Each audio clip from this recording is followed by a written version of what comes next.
Japan में पिछले 30 साल में चोरी नहीं हुई, कत्ल नहीं हुआ, कोई भूखा नहीं सोता। जलजले के वक्त कैंपों में सब कुछ रख दिया जाता है। कोई एक छटांग जरूरत से ज्यादा नहीं लेता। दयानतदारी में दुनिया में पहले नंबर पर हैं। आप सड़क पर करोड़ों रुपए फेंक दें, कोई नहीं उठाता। आप कंधा मार दें तो सामने वाला माजरत करता दिखाई देगा। तरक्की और टेक्नोलॉजी में दुनिया से 10 साल आगे जीते हैं। काम इतना करते हैं कि वजीर आजम हाथ जोड़कर आराम के मशवरे देता है। सिगरेट की राख झाड़ने की डिब्बियां जेब में रखते हैं। सफाई इतनी है कि सड़कों में मुंह नजर आए। पाबंदी वक्त इतनी है कि 5 मिनट ट्रेन लेट हुई तो पूरी कंपनी बंद कर दी गई। इखलास, मेहमान नवाजी और सकाफत कमाल। मोहब्बत और वफा इतनी कि जापानी बीवी पूजा करने लग जाए और आपको इतना खिलाए कि मोटे होने का खौफ तारी हो जाए। चावल की फसल मरगूब ग़िज़ा। एक दफा कहत पड़ा तो 30 साल का ऐसा जखीरा कर लिया कि दुनिया से चावल नायाब हो गए, लेकिन वहां से खत्म ना हुए। जापानी जिसके हो गए बस पत्थर पर लकीर है। निज़ाम सेहत ऐसा कि टॉयलेट आपको जिस्म की पूरी डिटेल दे दे। 2 नंबरी और बेईमानी का तसव्वुर महाल।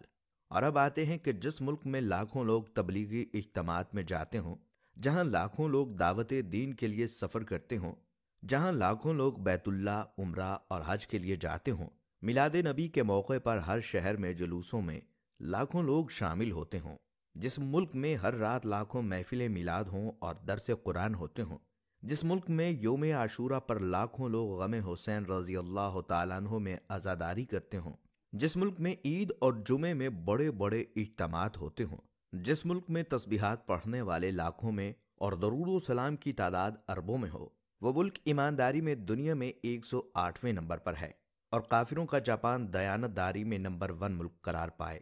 तो सवाल तो उठेगा कि हम किसको धोखा दे रहे हैं? हम खुद को धोखा दे रहे हैं या अपने खुदा को धोखा दे रहे हैं? क्योंकि हम दुनिया को तो धोखा नहीं दे रहे, दुनिया हमसे आगे जा रही है। दुनिया तो हर काम में आगे है, हम किसको धोखा दे रहे हैं?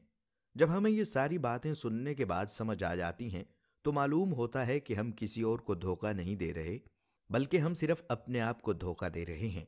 और खुदावंदे करीम ऐसा मेहरबान है कि फिर भी हमें रिज़्क अता करता है। हम एक ऐसे मुल्क के रहने वाले लोग हैं जहां पर बिस्मिल्लाह डिपार्टमेंटल स्टोर, माशाअल्लाह करियाना स्टोर, अल्लाहू सब्जी वाला और ऐसे बहुत सारे नामों को आप रोज पढ़ते होंगे। लेकिन मजाल है कि नमाज के वक्त में कोई अपनी दुकान को छोड़कर चला जाए, क्योंकि माशाअल्लाह जनरल स्टोर वाले को डर होता है कि माशाअल्लाह से कोई मुसलमान उसकी सफाई न कर जाए, क्योंकि बिस्मिल्लाह सुपर स्टोर वाले को डर होता है कि कोई बिस्मिल्लाह पढ़कर उसके सामान की सफाई न कर जाए। यहाँ पर सिर्फ नाम के मुसलमान रह गए हैं। पाकिस्तानी कौम सिर्फ नाम की रह गई है। पाकिस्तान का मतलब क्या था?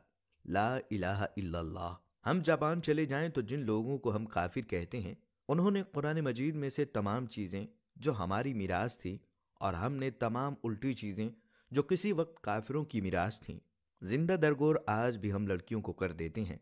आज भी किसी के घर में कोई लड़की पैदा हो जाए तो उसको फोन करके ये कहा जाता है कि फिक्र नहीं करनी, इंशाअल्लाह अल्लाह तुम्हें बेटा भी अता करेगा। अरे बेटे मांगने वालों, पहले अपने लिए ईमान तो मांग लो। मैं आज अपने देखने वालों के साथ मिलकर अपने रब्बुल इज्जत से ये दुआ मांगता हूं कि मेरे पाक परवरदिगार पाकिस्तान का मुस्तकबिल रोशन